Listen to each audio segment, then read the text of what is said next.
Capsule du mardi, avec grand plaisir. Je vous retrouve toujours avec une lecture d'un proverbe dans la traduction Parole de vie. C'est Proverbe chapitre 27 et c'est le verset 17.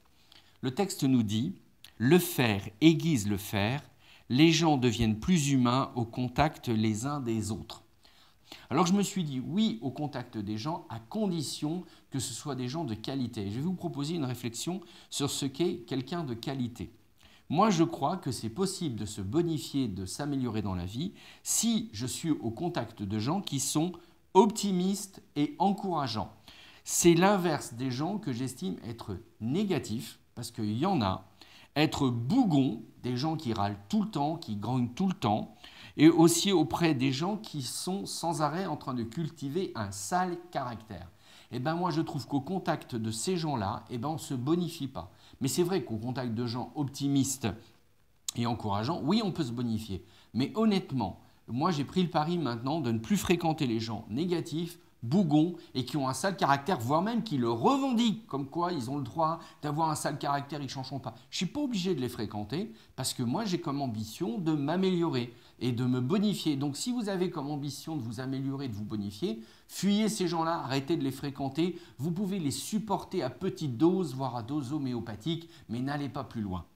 Ensuite, je me suis dit que l'on peut se bonifier, augmenter son caractère, le travailler, aller sans arrêt vers un mieux, une progression constante, si on fréquente des gens qui sont valorisants et dynamiques. Je dis bien valorisants, dans le sens de nous donner de la valeur et qui sont là vraiment pour nous dire « Non, non, tu es quelqu'un de bien, continue », mais dynamique aussi, c'est la différence de apathique.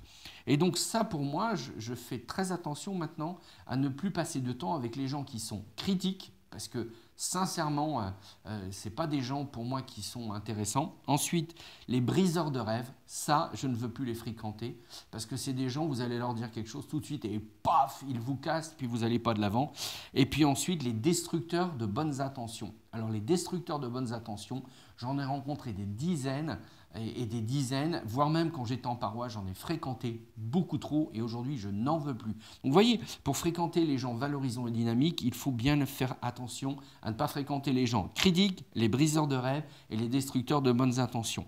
Et puis ensuite, moi, je veux chercher des gens inspirants. C'est des gens, ils me donnent du tonus, ils me donnent de l'envie de me battre, de l'envie d'avancer face à des défis. Ils sont là pour me dire hey, « vas-y, fonce, tu verras, apprends tes erreurs, etc. » Et donc ça, pour moi, c'est des gens qui disent « t'es pas dans le moule, et ben c'est pas grave.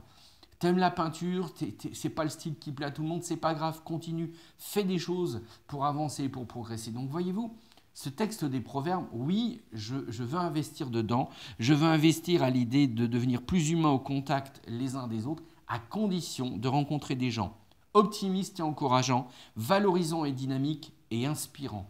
Hormis ces trois critères-là, je ne veux plus rien entendre parce que je veux me bonifier. Puis d'un autre côté, c'est aussi une façon d'honorer Dieu en étant dans le souci d'être toujours dans une progression personnelle. Voilà, je pense que c'est ça. Bon, je vous laisse avec cette idée. Je vous encourage vraiment à lire les proverbes dans la traduction Parole de vie parce que c'est sympa. Quelques nouvelles de la mission. On continue toujours le mois de juin comme il est. Le mois d'été va rentrer dans un mois de pause. Finalement, on a une grande réunion entre tous les membres de l'équipe. On s'est aperçu qu'on touche beaucoup de monde, mais les gens ne nous voient pas comme un service distinct d'une paroisse. Donc, ça pose quelques difficultés en termes de support financier. Donc, si le cœur vous dit de nous soutenir, faites-le. Vraiment, on en a besoin. Abonnez-vous à notre chaîne. Faites la promotion de notre contenu. Et puis, on sera très, très content. Je vous souhaite une bonne semaine et puis je vous dis à tout bientôt.